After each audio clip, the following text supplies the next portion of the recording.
सध्या सोशल मीडियावर एक मेसेज मोठ्या प्रमाणात फिरताना दिसतोय.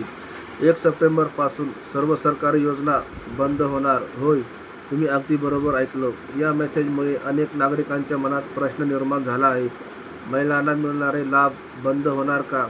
शेतकऱ्यांना मिळणारी मदत बंद होणार का? रेशनशी संबंधित योजना बंद होणार का? आरोग्याच्या योजना बंद होणार का? विद्यार्थ्यांच्या योजना बंद होणार का? आणि सर्वात मोठा प्रश्न, सरकारने खरंच 1 सप्टेंबरपासून सर्व योजना बंद करण्याचा निर्णय घेतला आहे का? आजच्या व्हिडिओमध्ये आपण याच दाव्यांचा सविस्तर फॅक्ट चेक करणार आहोत.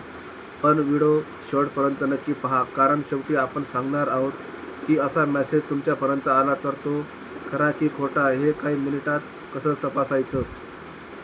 नेमका दावा काय आहे? सध्या फिरणाऱ्या दाव्यांचा साधारण अर्थ असा आहे की 1 सप्टेंबरपासून सरकारच्या सर्व योजना बंद होणार असून त्याबाबत जी.आर. निघाला आहे. हा दावा ऐकल्यानंतर स्वाभाविकपणे लोक घाबरतात, कारण सरकारी योजनांचा फायदा लाखो करोडो नागरिकांना मिळतो. पण इथे सर्वात महत्त्वाची गोष्ट आहे, सर्व योजना बंद हा खूप मोठा दावा आहे.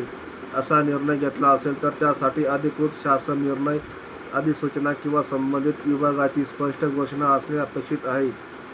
फक्त व्हॉट्सअप, फेसबुक किंवा यूट्यूबवर फिरणारा मेसेज म्हणजे सरकारी आदेश नाही. या दाव्याची पडताळणी करताना सरकारी माहिती आणि उपलब्ध अधिकृत स्रोत तपासले. महाराष्ट्र शासनाच्या नियोजन विभागाच्या माहितीनुसार राज्यात विविध केंद्र पुरस्कृत आणि राज्याच्या योजना राबवल्या जात आहेत. यामध्ये विविध क्षेत्रातील योजना आणि कार्यक्रमांचा समावेश आहे. म्हणजेच 1 सप्टेंबरपासून महाराष्ट्रातील सर्व सरकारी योजना एकाच वेळी बंद, असा सरसकट निर्णय असल्याचे अधिकृत पुरावे दिसत नाहीत. आता हा मुद्दा खूप महत्त्वाचा आहे. मग 1 सप्टेंबरची तारीख कुठून आली? काही सरकारी योजना संबंधित नियम, निधी अर्जाची मुदत किंवा एखाद्या कार्यक्रमाचा कालावधी यामध्ये विशिष्ट तारीख असू शकते. त्यामुळे एका योजनेबाबत 1 सप्टेंबरपासून बदल झाला तर त्याचा अर्थ असा होत नाही की सगळ्या सरकारी योजना बंद झाल्या. उदाहरणार्थ, केंद्र सरकारने घरगुती पीएनजी कनेक्शनला प्रोत्साहन देणाऱ्या एका योजनेला 1 सप्टेंबर 2026 पासून प्रभावी करण्याची माहिती दिली आहे. यावर उलट एक गोष्ट स्पष्ट दिसते. 1 सप्टेंबर ही तारीख आली म्हणून सर्व योजना बंद होत नाहीत. काही नवीन योजना किंवा बदल त्या तारखेपासून लागू होऊ शकतात. सोशल मीडिया मेसेजमध्ये नेमकी चूक कुठे होते? सोशल मीडियावर एखाद्या योजनेची मुदत संपली किंवा निधीचा टप्पा संपला किंवा नियम बदलला किंवा एखादी योजना दुसऱ्या योजनेत विलीन झाली की लगेच त्याचा मेसेज असा बनतो, सरकारने योजना बंद केल्या, आणि त्यानंतर तो मेसेज व्हायरल होतो. पण योजना बंद होणे, योजना स्थगित होणे, मुदत संपणे आणि योजनेत बदल होणे या सगळ्या वेगवेगळ्या गोष्टी आहेत. म्हणून प्रत्येक व्हायरल मेसेजवर विश्वास ठेवण्यापूर्वी अधिकृत माहिती तपासणे अत्यंत महत्त्वाचे आहे. जी.आर. आला असं म्हणतात, मग जी.आर. कुठे आहे? मित्रांनो, हा प्रश्न तुम्ही नेहमी विचारला पाहिजे. जी.आर. क्रमांक काय आहे? जी.आर.ची तारीख काय आहे? कोणत्या विभागाने काढला? अधिकृत PDF कुठे आहे? जर कोणी फक्त म्हणत असेल, अरे जी.आर. आला आहे, पण जी.आर. दाखवत नसेल तर लगेच विश्वास ठेवू नका. सरकारी निर्णय असल्यास त्याचा अधिकृत संदर्भ तपासता येतो. फक्त एखाद्या फोटोवर महत्त्वाची बातमी किंवा अर्जंट जी.आर. लिहिलं आहे म्हणून तो सरकारी आदेश ठरत नाही. महाराष्ट्रातील योजनांचं काय? महाराष्ट्र शासनाच्या अधिकृत माहितीत विविध योजना आणि कार्यक्रमाची माहिती उपलब्ध आहे. नियोजन विभागाच्या माहितीनुसार राज्यात केंद्र पुरस्कृत तसेच राज्याच्या विविध योजना राबवल्या जात आहेत. याशिवाय जिल्हा पातळीवरील सरकारी संकेतस्थळावरही विविध योजना आणि सेवांची माहिती उपलब्ध आहे. उदाहरणार्थ, नाशिक जिल्हा परिषदेमधील अधिकृत माहितीत एकात्मिक बाल विकास सेवा योजनेसह विविध कार्यक्रमांचा उल्लेख आहे.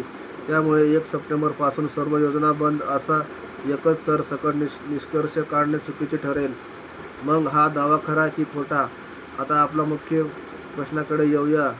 1 सप्टेंबर 2026 पासून सर्व सरकारी योजना बंद होणार आहेत का? आमच्या तपासणीनुसार हा दावा दिशाभूल करणारा आहे, कारण सर्व सरकारी योजना बंद करण्याचा असा कोणताही अधिकृत सार्वत्रिक जी.आर. किंवा आदेश उपलब्ध असल्याचे दिसत नाही. काही योजनांमध्ये नियम बदलू शकतात, काही योजनांची मुदत बदलू शकते, काही योजनांना नवीन निधी मिळू शकतो, काही योजना बंद होऊन त्याच्या जागी नवीन योजना येऊ शकतात. पण त्याला सर्व योजना बंद असं म्हणणे योग्य नाही. नागरिकांनी काय काळजी घ्यावी? मित्रांनो, तुम्हाला असा मेसेज आला तर घाबरू नका. पहिली गोष्ट, मेसेजचा स्क्रीनशॉट जतन करा. दुसरी गोष्ट, त्या GR क्रमांक आहे का ते पहा. तिसरी गोष्ट, कोणत्या मंत्रालयाने किंवा विभागाने आदेश काढला आहे ते पहा. चौथी गोष्ट, अधिकृत सरकारी संकेतस्थळावर माहिती तपासा. आणि पाचवी सर्वात महत्त्वाची गोष्ट, फक्त सोशल मीडिया पोस्ट पाहून अर्ज करू नका किंवा पैसे देऊ नका, कारण बनावट सरकारी योजना आणि बनावट अर्जाच्या नावाखाली फसवणूक होऊ शकते. व्हिडिओचा सर्वात महत्त्वाचा निष्कर्ष. चला आता अगदी सोप्या भाषेत समजून घेऊया. दावा काय? 1 सप्टेंबरपासून सर्व सरकारी योजना बंद. तपासात काय दिसलं? सर्व योजना बंद करण्याचा अधिकृत सार्वत्रिक आदेश आढळला नाही. म्हणून हा दावा सध्या खोटा दिशाभूल करणारा मानावा. पण लक्षात ठेवा, एखाद्या विशिष्ट योजनेबद्दल स्वतंत्र GR निघालेला असू शकतो. त्यामुळे जर तुमच्याकडे नेमक्या कोणत्या योजनेचा GR किंवा व्हायरल पोस्ट असेल तर त्याची स्वतंत्र पडताळणी करणे अधिक योग्य आहे. मित्रांनो, आजच्या व्हिडिओमधून एक गोष्ट लक्षात ठेवा, व्हायरल झालं म्हणजे खरं असतं असं नाही. सरकारच्या नावाने आलेली प्रत्येक बातमी खरी असेलच असं नाही. विशेषत अर्जंट, आजच करा, उद्यापासून योजना बंद, GR आला अशा शब्दांचा वापर करून मेसेज व्हायरल केला जात असेल तर अधिक काळजी घ्या. माहिती तपासा, अधिकृत स्रोत तपासा आणि मगच ती इतरांना पाठवा. तर मित्रांनो, 1 सप्टेंबरपासून सर्व सरकारी योजना बंद हा दावा सध्या अधिकृत पुराव्याअभावी दिशाभूल करणारा असल्याचे दिसते. तुमच्याकडे या विषयाचा एखादा GR फोटो किंवा व्हायरल मेसेज असेल तर तो पाठवा. त्यामध्ये नेमकं काय लिहिलं आहे आणि तो आदेश खरा आहे की नाही हे आपण वेगळं तपासू शकतो. व्हिडिओ आवडला असेल तर शेअर करा आणि अशाच सत्य पडताळणीच्या माहितीसाठी चॅनलला सबस्क्राईब करा. धन्यवाद.